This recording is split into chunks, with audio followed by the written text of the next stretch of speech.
Hello, my reindeer readers. I hope you had a fun time with me today doing our directed drawing and listening to one of my favorites, All of the Other Reindeer. So we are going to keep on with that reindeer theme, and we're going to do a little cause and effect activity. You should have this printed out or up on your computer when it is time to do the activity on your own. I would like you to make sure you have your reader's notebook and go ahead and write cause for me.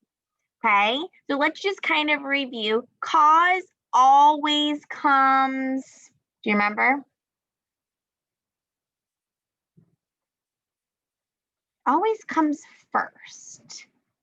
Okay, and I like to plug in when I'm checking the word be, because is going to help us, especially with this activity, okay?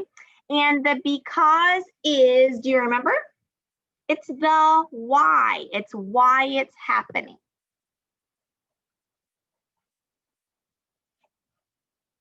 All right, so then the effect comes after the cause, right? Comes second. And it's the result or what happens.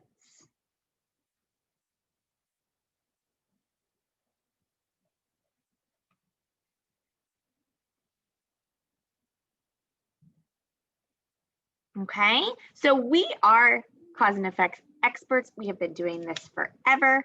So I thought what better way to practice than to do some fun holiday cause and effect. So what I would like you to also do is go ahead and number your paper in your notebook. We want to number it all the way to 12.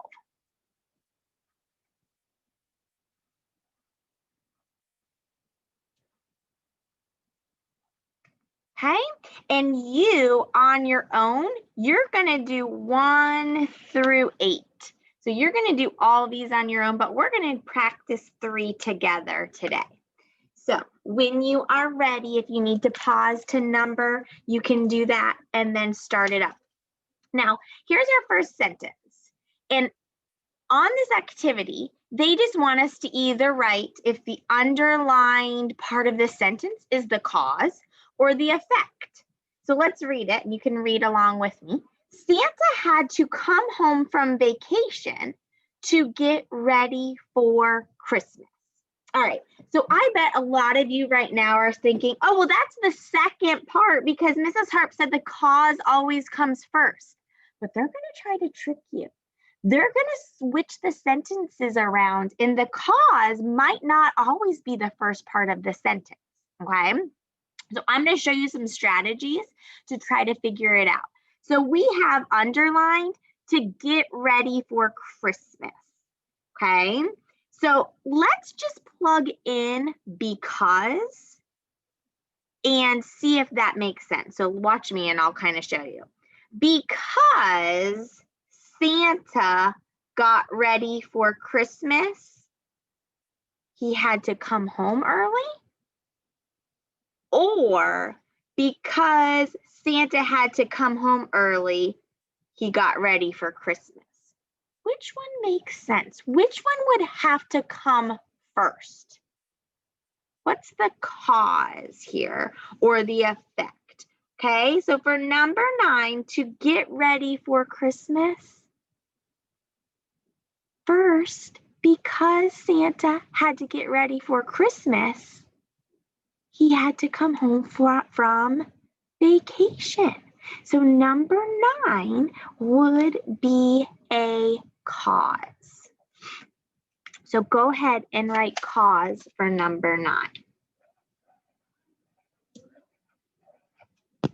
Okay, so then let's look at number 10. And I'll put it right here for you. Cupid tripped over a present. Oh, look. Because Santa's garage was dark. Does it already have the because? So let's flip it around and see if that makes sense. Because Santa's garage was dark, what happened? Cupid tripped over presents. Does that make sense? Because if we switched it around and we said, because Cupid tripped over presents, Santa's garage was dark. Is your garage always going to be dark if you trip over things? Maybe not. So this is our big clue right here. Because Santa's garage was dark, what happened? Cupid tripped, right? So far we have two causes. And they've tricked us because the causes have actually been at the end of the sentence, not at the beginning. So don't just think, oh, because it's at the beginning, it's a cause. You really have to think. Hopefully my strategy is working for you a little bit and it's getting easier every time we do one. All right, we're going to do two more. Santa's sack had a hole in it and the presents fell out. All right. So let's look here. So what's underlined is the presents fell out. Okay, do you think that's going to be a cause or an effect? Is that going to be the why or the result? It's going to be what happened, right? So if we plug in because and we just read this sentence normal, let's see if it makes sense. Because Santa's sack had a hole in it, what happened? The presents fell out. So the effect, remember, is what happens. And then think about that. First a hole in the sack, then the presents come out. Does that make sense? It wouldn't be presents come out and then a hole. The presents have to fall out because the hole's already there, right? So that one would be an effect. And whoever wrote this sentence was nice and they weren't trying to trick us because the effect is second in the sentence. But don't always think that's going to be the case. All right, last one, and then I'm sending you on your own, you little Christmas elves. All right, the elves ran out of paint and could not finish making the jewelry boxes. Which one would that be? Would it be a cause or an effect? So let's just plug it in. Because the elves ran out of paint, what happened?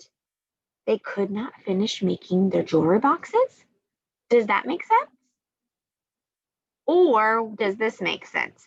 Because the elves could not finish making their jewelry boxes, they ran out of paint? No, that does not make sense. So that one makes sense when we plugged in because the elves ran out of paint. That came first. They didn't have any more paint. So then what happened? They couldn't finish painting the jewelry boxes. So that one would also be a cause.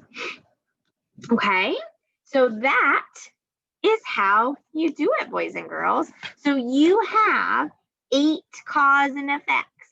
You are figuring out which one it is. Is the underlined part of the sentence the cause, the why, or is it the result, the what happens?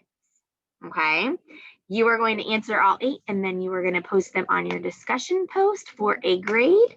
Have fun, put on some holiday music, tell mom and dad that Mrs. Harp said you could have some hot chocolate, and enjoy your activity.